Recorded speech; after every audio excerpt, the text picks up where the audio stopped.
பயணக்குழுவினரை வாழ்த்தி வெளியனுப்ப புரட்சி கவிஞர் மன்றத்தினுடைய பொறுப்பாளரும் மணியம்மை பள்ளியினுடைய தாளாளரும் பெரியாரினுடைய பெருந்தொண்டருமான ஐயா பாரதிராசன் அவர்கள் வாழ்த்தி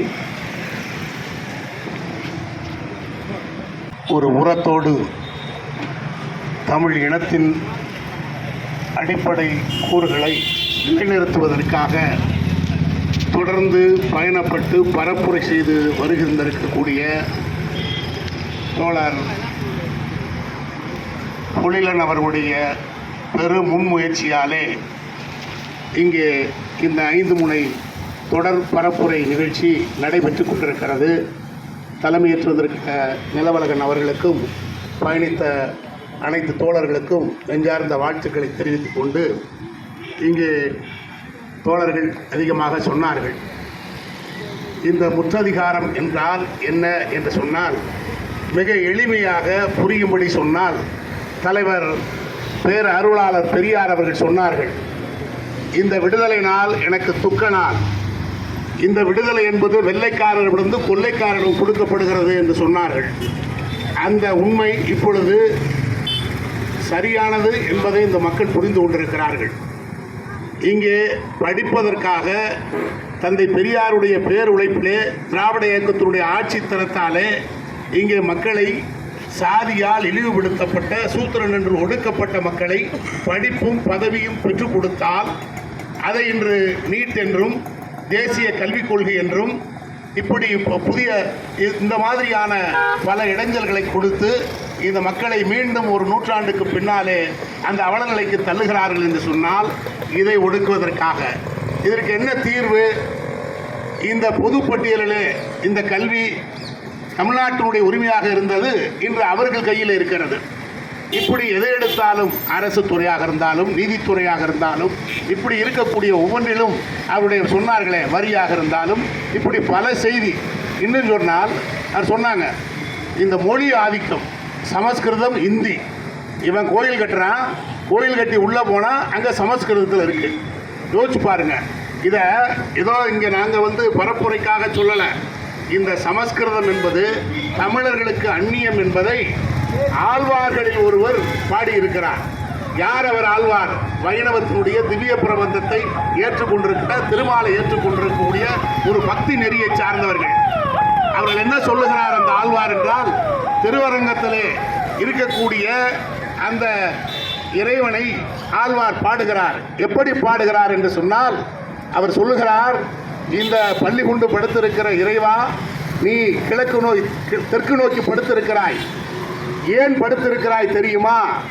அந்த தெற்கு நோக்கி படுத்திருப்பது ஆழ்வார்களின் ஈரத் தமிழை கேட்பதற்கும் இங்கே இருக்கக்கூடிய இனிய தமிழை கேட்பதற்கும் தான் நீ இருக்கிறாய்.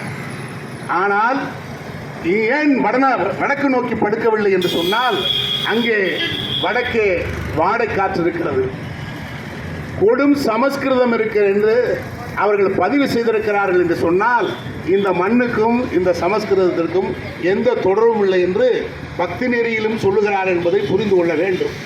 அது மட்டுமல்ல, 500 தீர்மானங்களை 500 தடவை முயற்சி பண்ணி அதற்கு மேல் உருவாக்கியது தான் இந்து அறநிலையத்துறை சட்டம்.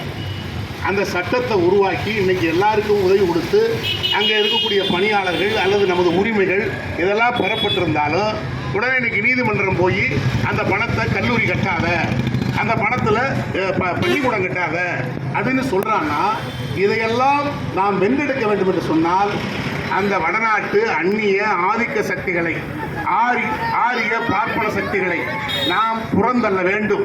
புறந்தள்ள வேண்டும் என்று சொன்னால் அடிப்படையிலே வீட்டில் நடைபெறுகிற எந்த நிகழ்ச்சியாக இருந்தாலும் அவர்களை புறந்தள்ள வேண்டும். இப்படிப்பட்ட இது சொன்னதை போல இதை நீங்கள் பார்த்தீங்கன்னா, இப்போ நான் என்ன சொல்கிறேன் பக்தி நெறின்னு, ஏன்னா அவன் அதை தான் எடுத்துக்கிட்டே வர்றான். இங்கே இருக்கக்கூடிய தமிழர் சமயம் என்று சொல்லுகிற சிவனை இங்கே அவன் செம்மையானவன் சிவன் என்று சொன்னால் அவன் கோபக்காரன் ருத்ரன் என்று சொல்லுகிறான். இங்கே இருக்க தேவாரம் திருவாசகம் வடநாட்டில் தெரியுமா? ஆழ்வார்கள் திவ்ய பிரபந்தம் தெரியுமா? அழகன் என்ற முருகனை சுப்பிரமணியன்னு சொல்கிறான். இப்படி திருமால் என்பதை விஷ்ணு என்று சொல்லுகிறான். இப்படி நீங்கள் சொல்லிக்கிட்டே போகலாம். இப்படிப்பட்ட ஒவ்வொரு துறையிலும் நீங்கள் சொன்னாங்களே, பார்த்தீங்கன்னா மதுரையில் இப்போ இருக்கக்கூடிய மார்வாடிகள் அதிகமாக வந்துட்டாங்க, வடநாட்டுக்காரங்க. எல்லா நிலையிலையும் அவன் இருக்கிறான். அப்படிப்பட்ட சூழலில் நீங்கள் இவர்களெல்லாம் ஒடுக்க வேண்டும் என்று சொன்னால், நீங்கள் நினைக்கிற அரசியலில் கூட அவன் அதிகமாகிட்டா நீங்கள் தேர்தலில் இன்னும் வெற்றி பெற முடியாது. கடைசியில் அவன் தான் நிற்பான். அந்த அளவில் இன்றைக்கு நாம் இன்றைக்கு தொடங்கப்பட்ட இந்த முற்றதிகாரம் என்கிற நோக்கத்தை, இந்த உரத்தை அனைத்து தமிழ் மக்களும் பெற வேண்டும். அந்த பார்ப்பனர் அல்லாத மக்கள் பெற வேண்டும். அதற்காக தன் வாழ்வை ஈகமாக 10 ஆண்டுகள் சிறைச்சாலையிலே அங்கே இருந்து உரிமையை உணர்த்திய பொழிலன் அவர்கள் தலைமையேற்றிருக்கிறார்கள். அதுக்கு தகுதியானவர்கள். அவர்கள் முன்னெடுத்த இந்த விஷயம், இந்த செயல் செய்தி என்பது தமிழ்நாட்டு மக்களிடத்தில் பரப்பப்பட வேண்டும், உரிமை பெறப்பட வேண்டும். அதற்காக நாம் அனைவரும் புரிந்து கொள்ள வேண்டும் என்பதற்காக இந்த பயணம் நடைபெறுகிறது. பயணத்தை வாழ்த்தி வெற்றி பெற பெரியார் தொண்டர்கள் சார்பில் வாழ்த்தி விடைபெறுகிறேன். நன்றி.